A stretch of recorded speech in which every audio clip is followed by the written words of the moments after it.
Hi guys, welcome back to my channel. In today's video, I'm going to be sharing with you my best tips on how to prepare your child to start school. And I'm also going to give you a bit of a checklist of things to think about during the summer period of how you can get them ready and used to the idea. So I hope you really enjoy this video. If you're new to my channel, then my name's Emily and I'm a mum to 3 boys. I've done this twice before. It's actually my youngest son who is about to start school for the first time. I've got a 10-year-old, a 7-year-old, and a 4-year-old who's going into reception in September. I did make a video similar to this when my middle son started school, but that was pre-COVID, so it has changed a few things which I'll incorporate into the tips today and give you an updated version. And this is the last time that I'm going to be preparing a child for school. It's going to be so weird in September when all of my kids are out of the house and I have mixed emotions about it.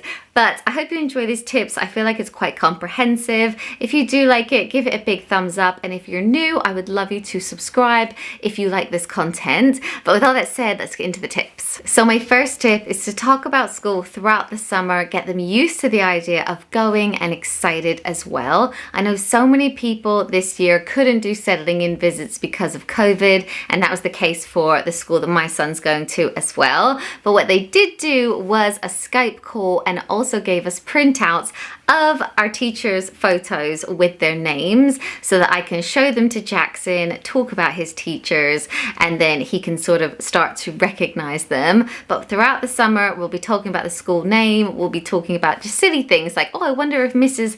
Smith likes purple, or I wonder if you'll do this at school. And obviously it helps that he has 2 older siblings at the school who can help to get him excited, and he's been on the school run a lot. But if that's something that you haven't done, it's worth like talking about it, just getting them really excited to go. I have also seen that you can get these really cute countdown calendars online so that they can literally be counting down to starting school and like rub days off. It's also worth practicing the journey to school, whether you're walking, biking, taking the bus, or driving there. This will give you an idea of exactly how long it takes you to get there, and if you're really organized, you could do this in morning traffic as well in the lead up to starting school. The next one is a biggie, and it is to order all of the uniform now. If you haven't done it after this video, please go and order all of the uniform. It will make you feel so much more organized. And also, uniform shops are so busy during the summer period, as you can imagine, that sometimes delivery times take longer, and I just feel so much better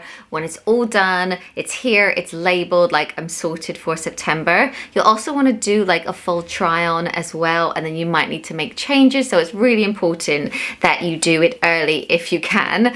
And most schools are really good at giving you an entire uniform list of exactly how many items they would recommend that you get. So I literally just went through that, and obviously we had quite a few hand-me-downs as well. But get the uniform list, or if they don't have one, try and find out on the website or by calling the school yourself to find out exactly how many things you're going to need to order. And I know with COVID regulations, some schools are asking children to come in their PE kit on the day that they have PE. So maybe just look at all of that and just get ready. And I also wanted to show you Jackson's shoes.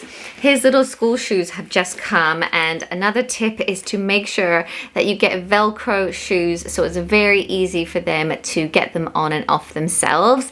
But if you have ordered shoes with laces, don't worry, because you can get these really good elastic laces, so you can actually replace the normal laces if they don't know how to do up their shoes yet, and put in the stretchy ones so that it makes it really easy for them to get them on and off. But if you can, get the Velcro ones. These ones are from Next, and the boys, they all have these. Are quite comfy, and I think they look just like trainers really. Something else you might want to add onto your uniform list is some hand sanitizer. So we have this one which you can actually clip onto their bag like a keychain, and then they can use it. But I know so many schools have different policies on if you can bring your own hand sanitizer in as well, and our school, they don't let you bring in one with any alcohol in it. So I bought this one. This is from Toddle, and it's alcohol free, but it still kills 99.9% of viruses and germs. So this is quite a good one. Now that you have your uniform, don't forget to label absolutely everything, even down to socks. You will see that everything goes missing and you will want to label everything. So we have a lot of our ones from a place called Easy to Name. That's not sponsored. I just tend to always order from there. I really like the sticky ones. You don't have to sew them in. You don't have to iron or anything. You can just put them into the tag and they stick very well. And I also have a stamp label, which is great for socks and other items, but it's from a place called Stamptastic and it never washes out. It really is quite good. Yeah, but label absolutely everything, including your Tupperware. And if your child has an allergy, you can also get great like allergy labels that you can stick onto Tupperware. So it just makes everyone aware of their allergy. So we do this one again from the same website. And the summer is a great time to get your child to start practicing getting dressed and also practicing how to eat at meal times. And I know that sounds silly, but some children at age 4 cannot fully dress themselves. Like Jackson still really struggles with socks and also getting his jumper on in the morning. So we're practicing that throughout the summer, how to put on socks. Like he's great at putting on his shoes and other things, but those are the areas that he struggles with. But also meal times, it's worth practicing using a knife and fork if they're going to have school dinners. Also talking a bit more about table manners. And also when it comes to Tupperware, if your child is going to have a packed lunch or a snack in like a snack box like this, definitely get them to try and open it themselves to see if they can actually do that. When they're actually at school, you can imagine if there's 30 children in the classroom and they have to wait for help opening their Tupperware, they might be waiting a very long time to get their snack, which kind of doesn't feel very fair. And also with lunch, see if they can actually open their lunchbox. Jackson can just about open it all the way around so that he can get his lunch himself and again won't have to wait. This is actually my older son's lunchbox, but I really love the ones that have like a drinks bottle on the side. When you have to put the drink inside, it's likely to leak and get all over the food and can just be a mess. So if you can, get the one with the drinks on the side, and again with the drinks cup, can they actually open it themselves? We really like these ones. They're from Regatta. These ones that are from Primark, they can easily just pull this up themselves. So just practice all those things. Also putting on their jacket, can they do up the zip? Just little things like that. You really don't want them to have to wait for a teacher to assist them. Obviously they get that at home all the time, but they're going to be like one of a whole classroom now, so they really need to try and get a bit more independent. And while we're on the topic of getting more independent, it's also really important that you practice toileting with them. It's not something that's nice to think about because they still seem so very little at the age of 4.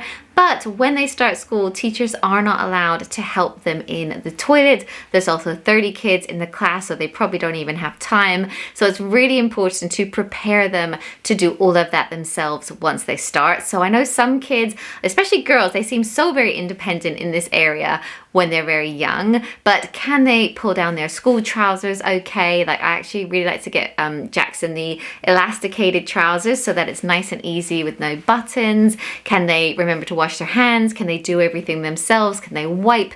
All of those things. If there's anything that's missing in that whole routine, practice it this summer so that they know exactly what they're doing. Something else you can do is to start practicing numbers, phonics, and also writing their name, but don't worry too much about this because they're going to learn it as soon as they start school, and also children all learn at different rates, so just see what they're like. But if they enjoy games that involve numbers or phonics, then definitely do it as much as you can. You can get great posters in Poundland or other shops that have numbers or letters on them as well, and you can practice throughout the summer.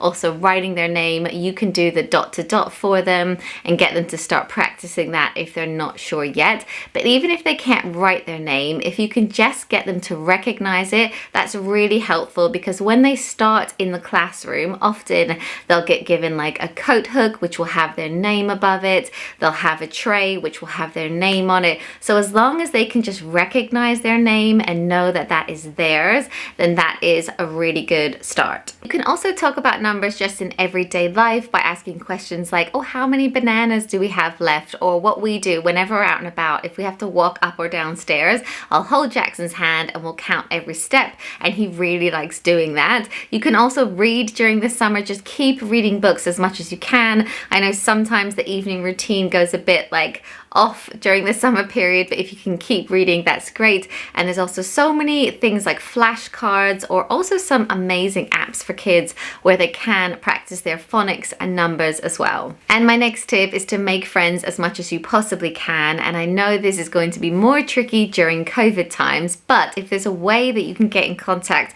with other new parents at the school, then that would be amazing. You might already know other parents because they're at the same preschool as your child, and that is great. But when my first son started school, we literally knew nobody. So if there's any way you can get put onto the mum's WhatsApp group, like for Jackson's reception class, there's already a WhatsApp group set up, and we've been able to meet up in the park or at a soft place so that he can start to get to know the little friends that will be in his class. And when your child does start school, it's great if you can get to know a few of the other parents in the class and swap numbers. We also have a class WhatsApp group, which is amazing because there's so much information on there. And don't get me wrong, sometimes it can be like overwhelming because I'm now on 3 different mums WhatsApp groups. But I do rely on it to find out things like, oh, you know, don't forget non-uniform day, don't forget £1 for this, don't forget this club is cancelled. Like, it's actually so valuable as well. Another huge tip is to be as positive as you possibly can about them starting school.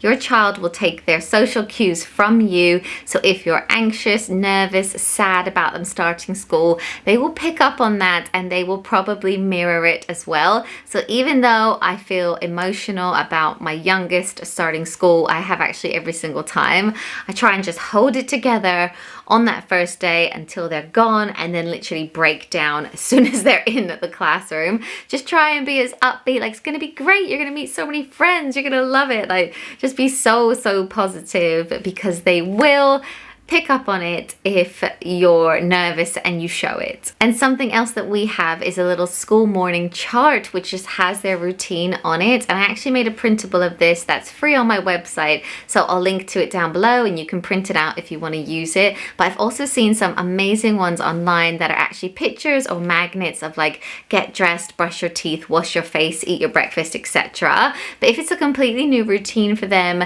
then it might be worth doing it just to keep them on track for getting ready. And something else that I would recommend, if you don't have like a bit of a command center, that is really useful. On the side of our fridge, we have a calendar for the month, we have a meal plan, but I also put the kids' school lunches onto it, because often my kids will ask me what they're gonna have for lunch. Maybe it's just them, that they're just already thinking about the food, but it's like really important to them. So I write down what lunches they're gonna have, and then they can actually reference it themselves now that they're older. And my last tip is to get an accordion file so that you can store all of your kids' schoolwork or information in. A lot of school information now is just emailed, so you might even just want to have a file on your desktop, which is like school stuff. But if you want to keep like all the work they bring home, it might be worth getting yourself a little file. Right, so those are all the tips that I wanted to share with you guys today. I really hope you liked them and that they gave you some food for thought in the lead up to starting school. Good luck. I feel a bit emotional now having talked about all of that, but it's going to be amazing. We're going to have a little bit of freedom. They're going to flourish. It'll be fine. But anyway, thank you again, and ask me any questions in the comments if I've forgotten anything, and I'll see you in my next one. Bye guys. Also, I had to put my hair up today because, oh my goodness, it is so greasy in this heat. Anyway, bye.